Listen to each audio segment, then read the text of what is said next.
Swayam Prabha. Digital India. Educated India.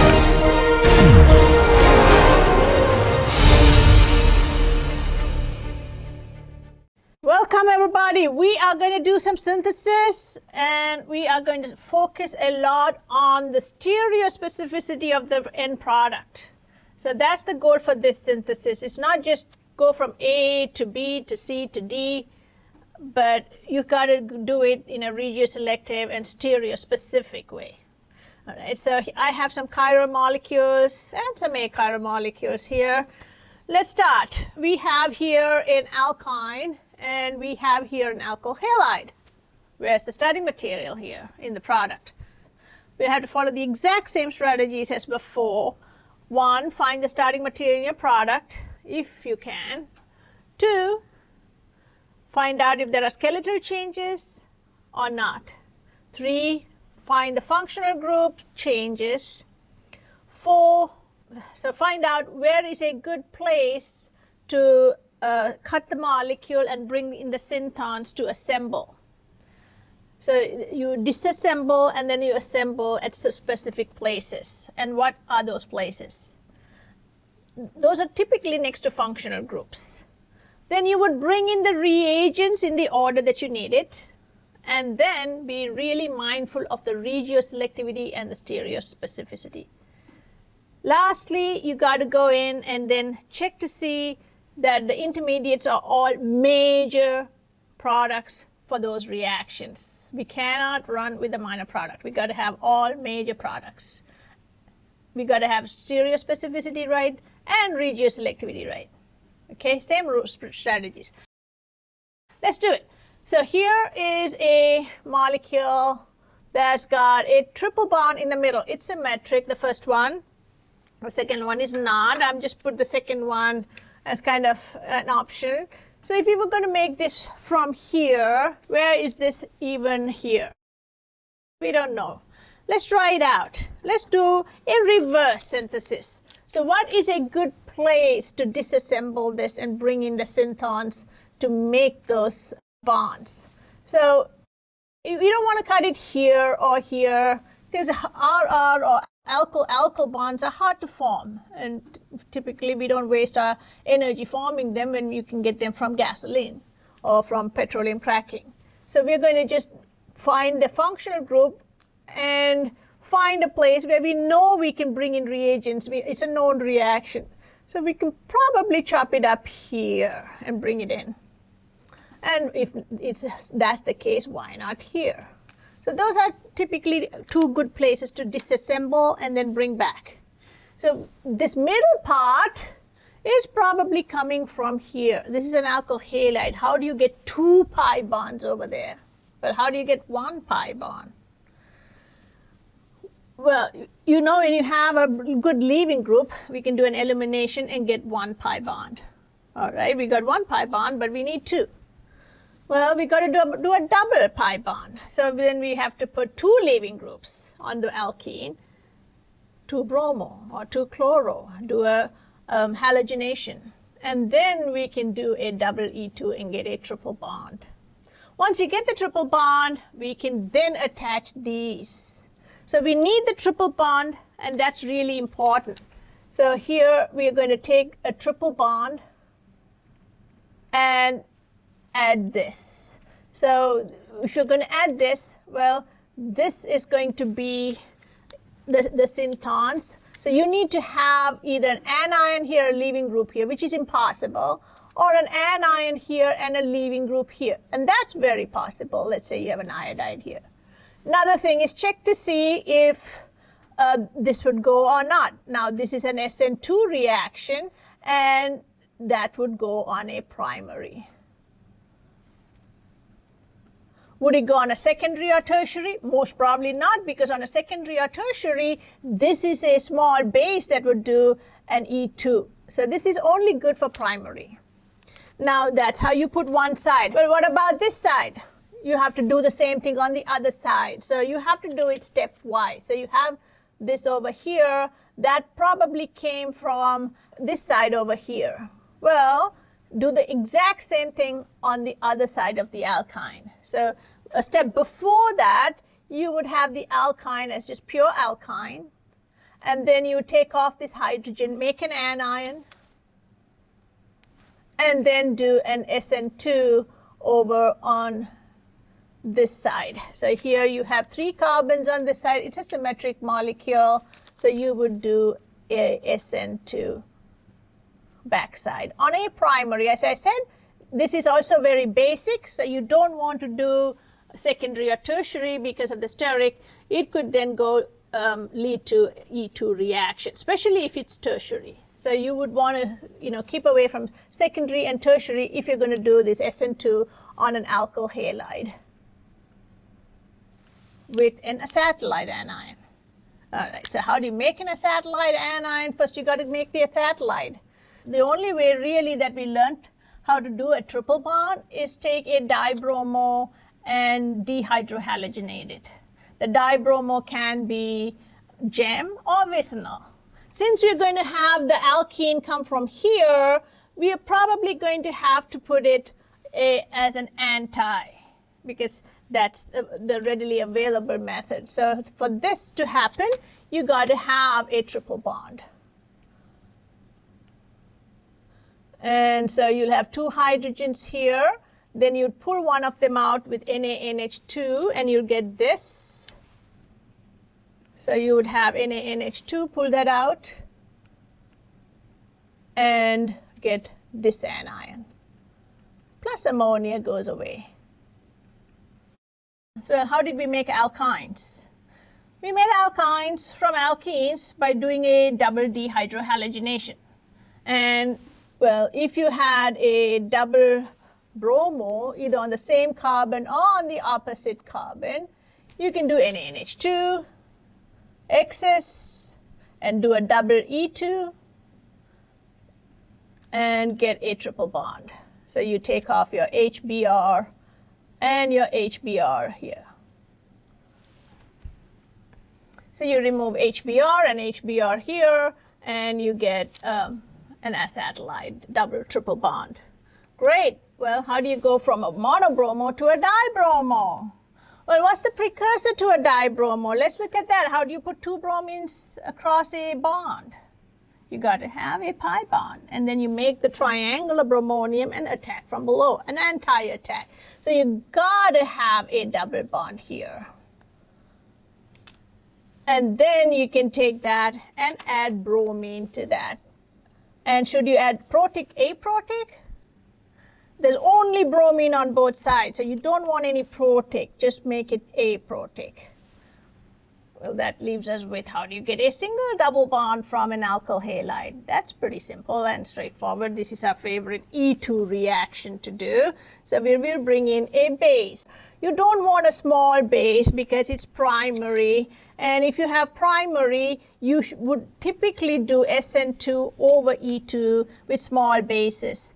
But certain bases don't do SN2, like DBU and DBN. So let's do DBU. And let's say DMF is a solvent, heat it up, and you'll only do an E2. And you get a double bond. Then you add your bromine anti and get a dibromo product. And you would then do a double elimination, HBr, HBr twice, to get this. You would also get ammonia, excess, if you use excess of this, 2 ammonia, and then NABR falling off. And that too would be, 2 for both sides. Now that you have your acetylide, we want to put R groups on the end. You have to pull out those hydrogens. You can't attach it when the hydrogen's there. Well, fortunately for us, those hydrogens, because they're sp hybridized, are acidic. So you can bring in a strong base. This is 25 pKa, this is 38 pKa, so it's a lot stronger. That's going to take it off. And then you're going to do an SN2 on a primary. And you would put one side, and let me draw that out here.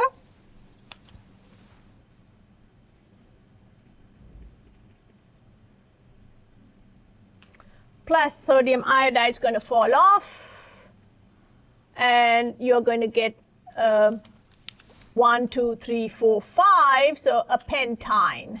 Now you're going to take off the other hydrogen and you do this exact same thing. You use a strong base, NaNH2.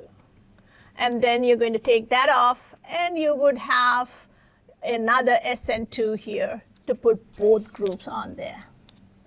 This is a very classical synthesis, okay? So we went over that. Now this is if it is symmetric. If it is asymmetric, then you would stop here, you would take this anion and you would add another R group here. Instead of having a propyl iodide, you would bring in a sec-butyl iodide. This 4-carbon chain with an iodide, and you're going to do an SN2. This is still primary, so it's fine. And you're going to get this. So if you want to put 2 R groups, you put one, and then you put the other one. Okay? So this is a very good, as I said, classical way of doing a triple bond. All right, here we don't really have to worry about stereospecificity because this is just like a very long tube. There's no anti-syn and so on. But when you take something like this, now you have to really pay attention. So how would you make this molecule? If you take this molecule, you can cut it in exactly 2 equal halves. So we have a name for that because it's got stereocenters, and that is be a meso. How do you make a meso from one of these alkynes that we just made? So let's say we take this alkyne, and it can have any R group. I'm just because we made this, I'm just using that. Let's say we take this, and we want to make a meso dibromo compound. So this is going to be 1, 2, 3, 4, 5, 6, 7, 8. 1, 2, 3, 4. So how do you make a 4,5 dibromo octane? That is meso. Should we start from here? Should we start from here? As we saw before, retrosynthesis is the best way to go about bringing in reagents. Because you don't want to start bringing in reagents and finding out, oops, they're not going here, they're going here or somewhere else, and then wasting a lot of time. We want to take this and then bring it in order so that you only get this. Okay, then you bring in the reagents and go backwards, so you only get this. So that's the whole point of retrosynthesis. It's not like trial and error and coming up with so many things and saying, okay, all of these, and by a process of elimination, we can do this, this, and this. This is the one we will do. That's going to take you, about 3 or 4 times the amount of time. So let's start with the product. What's a good way to disassemble this? Here are the places where you probably form the bond. So then that is what we're going to use, okay, to get the precursor or the starting material for that. So here's a meso. Okay, so this is a good place to disassemble and bring it back. Okay, so those would be your synthon, this one and this one. Now, we never added bromine syn. We always added bromine anti, right? So you remember that. Anti-addition for bromines, chlorines, and so on.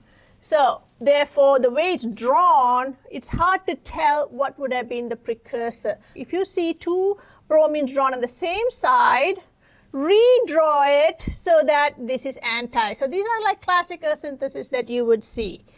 That way we know what kind of alkene you would need for the anti-addition, because during the anti-addition, the R groups don't switch around. So you can freeze them so you will know whether to start with a cis or a trans. You see, that's the whole purpose.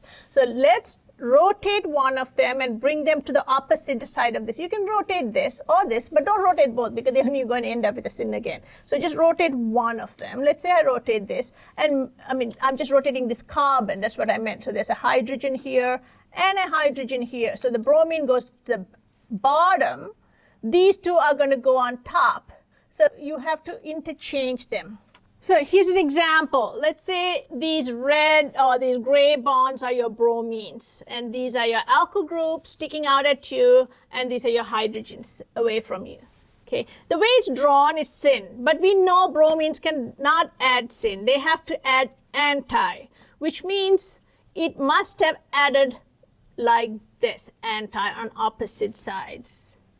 So if you take this out, If you take out the bromines here and here, your alkene would have had the R groups on opposite sides. So let's say this was your pi bond right here. You'd have had one bromine add on one side, the other bromine then add on the other side, and that's your anti-addition. The way it's drawn, the bromines have both been drawn on the same side. So it looks like both the R groups on one side, hydrogens on one side, and bromines on one side, but this was not how the addition happened. The addition happened anti, which means your alkene was trans. When you take the bromines out, you should have had a pi bond right here for it to add anti, opposite sides. Therefore, you would have started with an E alkene, not a Z. So the best place to start is to have both the bromines on opposite ends, just like you would have had in an anti-addition. And that would fix the geometry of that alkene, and you would know whether to start with an E or a Z. That is really key to having this stereospecificity.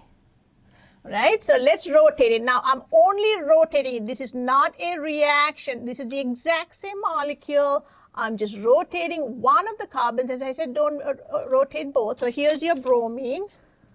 And we want our bromine on the opposite side, which means then this is going to go on the other side, and this is hydrogen is going to come in front, and your R group is going to go opposite. Now remove both your bromines and put a double bond.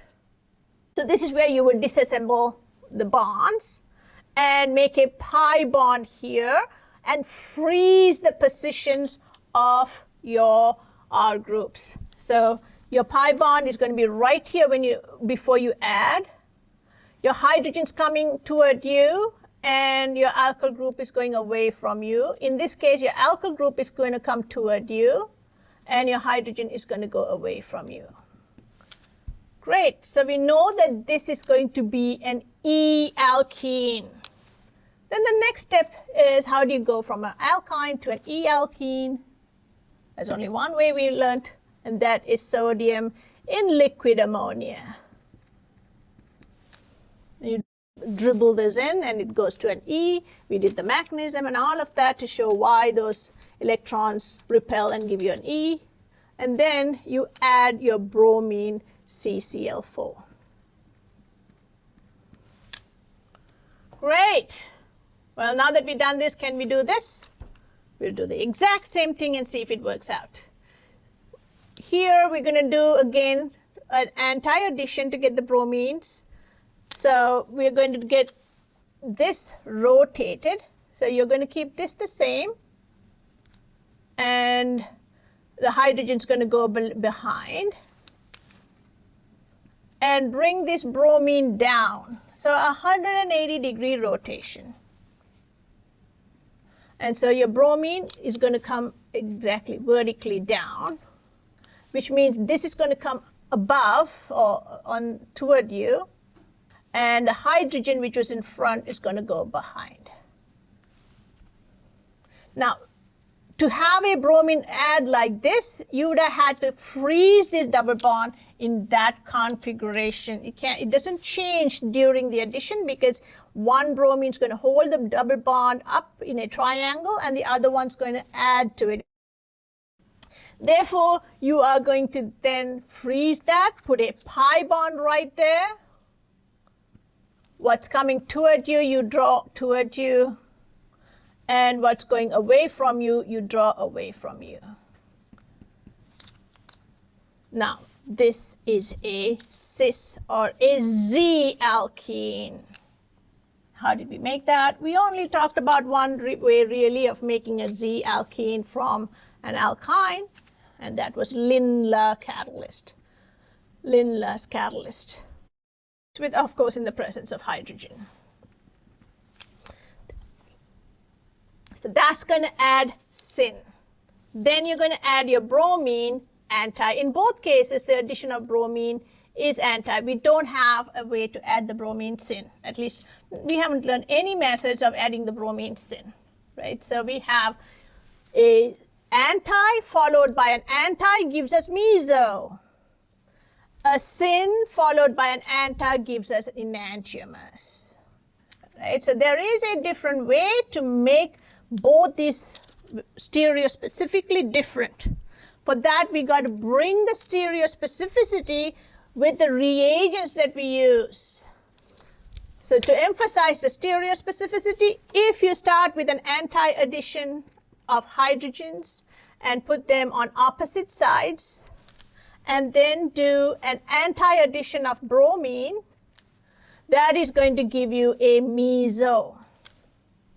If you start with a syn addition of hydrogen and put the hydrogens on the same side Z, and do an anti-addition of your bromine, that's going to give you enantiomers.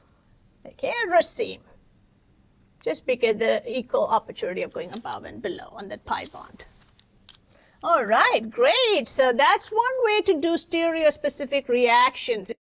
Make sure that you draw the end product in the way that you are going to see before attack. Then you can bring in reagents to do the attack.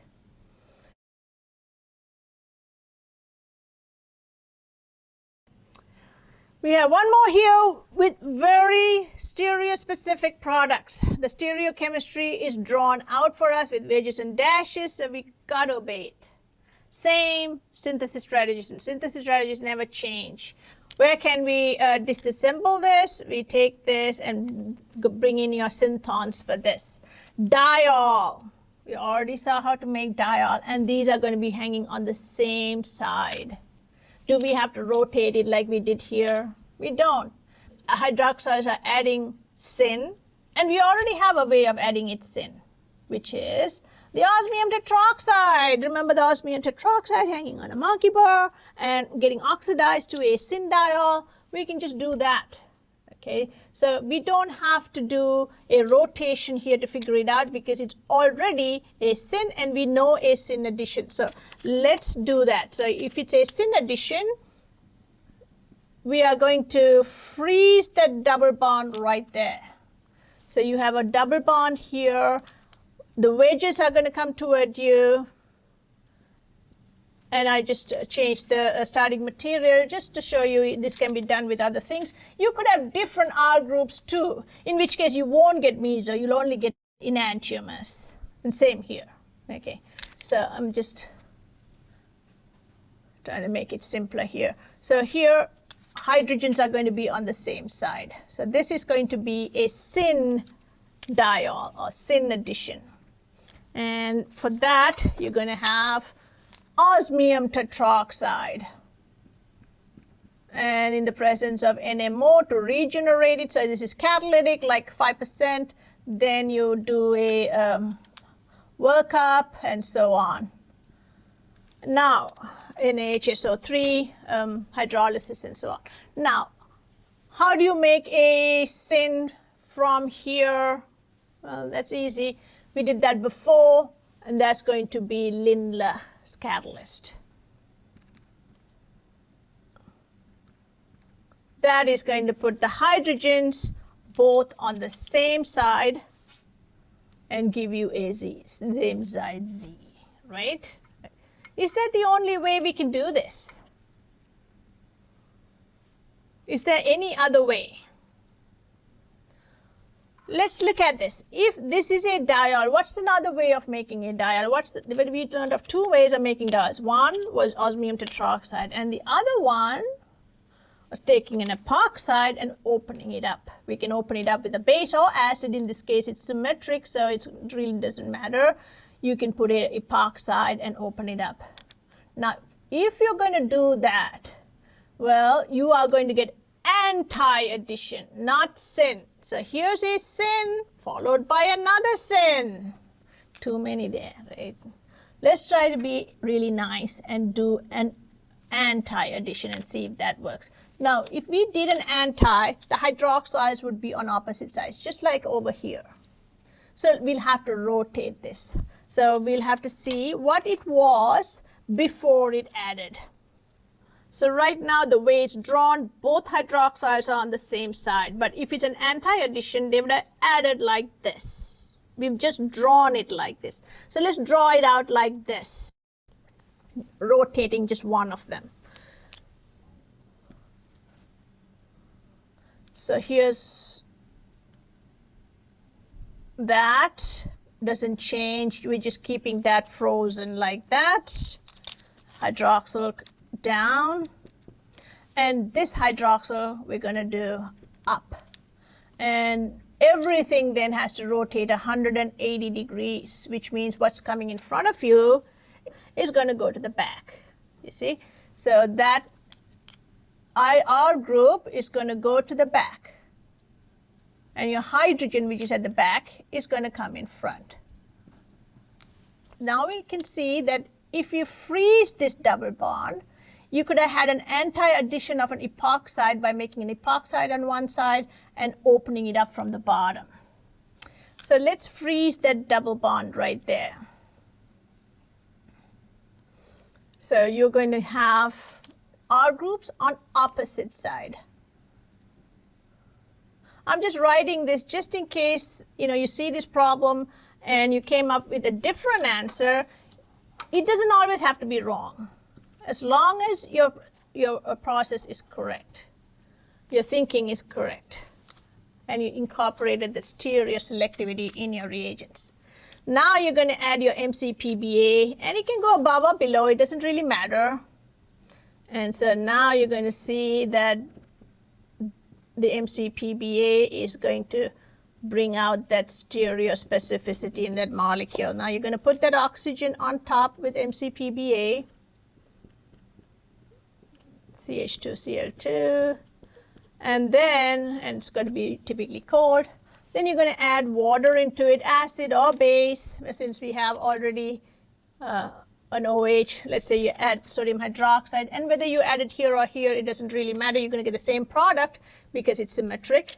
So sodium hydroxide, the way we've drawn it, is attacking anti. So your hydroxyl comes in and pops open that epoxide to give you an anion, which is then going to get protonated. You can just do an acid wash later on to get the anti-diol. When you rotate it, that would be meso. Okay, so how do you go from a alkyne to a trans double bond or a Z? We did that before, and that is going to be sodium in liquid ammonia. So there are two ways in which you can do this. As you can see, you can take the alkyne that's symmetric here and treat that with Lindlar's catalyst. That's going to do a syn addition. Then you can add osmium tetroxide, and that's going to do another syn, and you get a meso. Two syns to get a meso. In the second method, we did an anti-addition of the hydrogen, opposite sides. Then we did a syn with an MCPBA, and then anti again. All right, so syn, syn, meso, anti, anti, meso. So you can have all syn, be really bad, and get meso, or you can do all anti and get meso as well. So there are two really possibilities. Now, if it was up to you, which one would you choose? When you choose alternate paths for synthesis, you got to keep in mind, one, how much is the yield? Typically, these sodium ammonia reactions are not very high yield. Whereas Lindlar's catalyst is typically above 90%, osmium tetroxide very stereospecific, and that could also be a very high stereospecificity. So if I were to choose between this, why would I waste my time doing 3 steps when I can just do 2 and get really good above 90% stereospecificity? So this is really a win-win situation. I would go with this. So this is your best bet. That doesn't mean you cannot go through here. These are expensive catalysts. So therefore, if you're going to be like an undergraduate, you're probably going to do this. If your advisor has a lot of money and a lot of grants, you're probably going to do that. So it depends on not just not just the reagents and the stereospecificity, it also depends on the budget. Okay, do you want to break your bank or not? Okay, so a lot of things go into consideration when you're doing synthesis. What is it that you can afford? What is it that's high yielding? What is it that's time consuming? This is more time consuming than that. But in an ideal situation, you want to have the least expensive, the least time consuming, and the most stereospecific, region-specific, and high-yielding methods or reactions as much as possible. So that's like our end goal, is to get above 90% or very high stereospecificity. Great. We got one more here. Just like we could have meso and enantiomers, we have meso-enantiomers. Now, how do you think this is going to work out? This is sin-sin, anti-anti. What would you guess for this? Look at this, anti-anti-meso, sin anti-enantiomer. Do you see a pattern? So if you have a meso and you're doing two antis, then the enantiomer is one sin, one anti here. Okay. If you're getting a meso and you're doing two sins, and you're getting a meso with two antis, well, what about a sin and anti, or an anti and sin? Is that what's going to give you the enantiomer? Let's check it out. Okay. This is just a hypothesis. Let's see if it works. Same methods as before. So here we can take this and we can have a double bond right here and then do a sin. So let's try that out. Let's do anti-sin and sin-anti and see if we get the other one. All right, just like we did here. We're just testing it out, guys. It may or may not work. I don't know. Let's try it out. All right, let's do a sin and an anti. Okay, so for the sin, well, we need sin dihydroxylation. We did osmium tetroxide. We could also do KMnO4 cold and sodium hydroxide, and we already told you that kind of chews up some of the molecule, and that's just we only do that mainly to test for alkenes. But if you're really serious about adding diols, this is what we use. Also, if you can afford it. So osmium tetroxide NMO, and followed by hydrolysis, and you're going to get this. If you have a double bond that's exactly like the way it is, it's sin. So here, we're not going to change anything on here. So what's on one side of the double bond will be on the same side. What's on the opposite side will be on the opposite side, frozen as your alkene.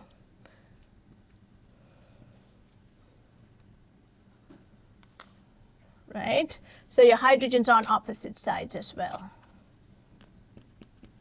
Okay. Now, how do you go from a triple bond to an anti?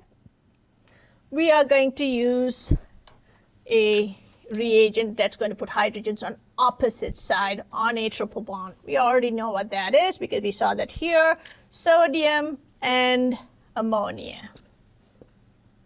Sodium is your metallic sodium, so it can give electrons here, and we talked about the mechanism. I'm not going to go over the mechanisms here because we've done that, extensively before. So just please, make sure you know the reagents and mechanisms before you attempt synthesis. A synthesis is just a synthesis of all the knowledge that you have before. All right.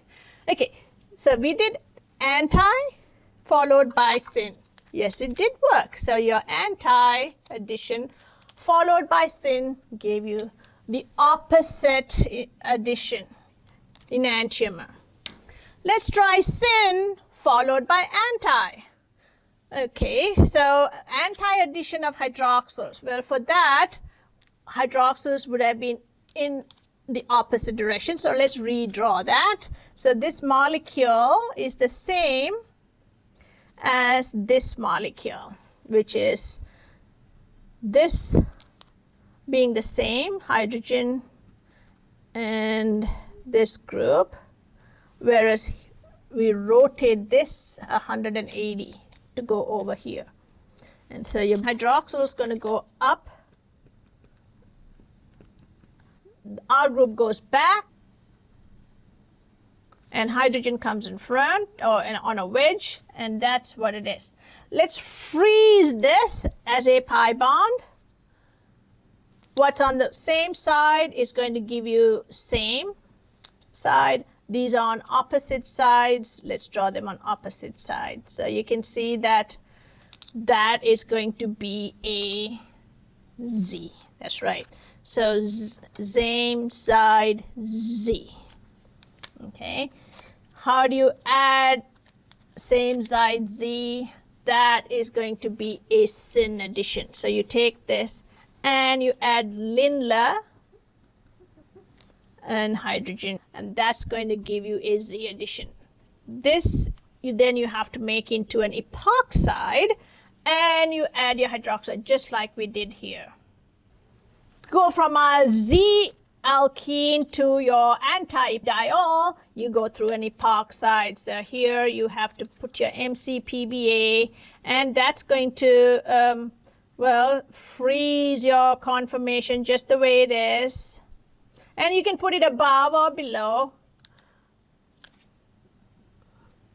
And these are your hydrogens that went Z earlier. Now you then open it up with a sodium hydroxide or some water and acid. I can do H3O plus, protonate, and in this case it's really, there's no selectivity, regioselectivity. One is not more substituted than the other, so you get equal opportunity of attacking here or here.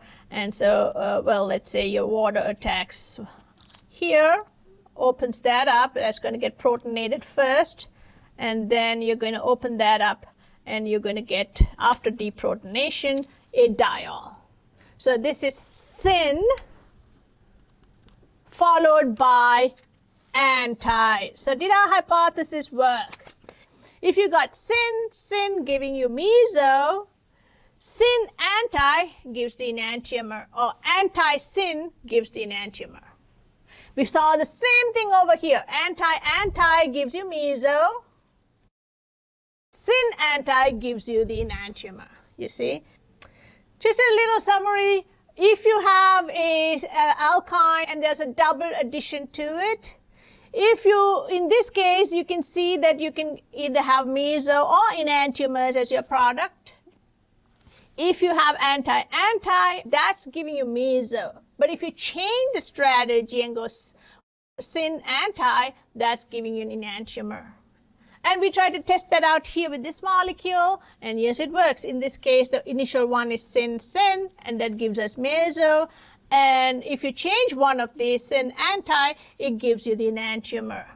Now, this is not a formula that every time you do anti-anti, you get meso, okay? It depends on your starting material and your product. In this particular case, you observe it. But typically, if you want to go from meso to enantiomer, your synthesis strategy has to change. And you can see that's happening here all over again. In this case, you have syn-syn giving you meso, and if you change one of these, it gives you enantiomer. And I'm sure if you practice enough, you're going to become an expert. All right, guys, talk to you soon. If you have any questions, don't hesitate to let me know. I'll talk to you soon. Bye.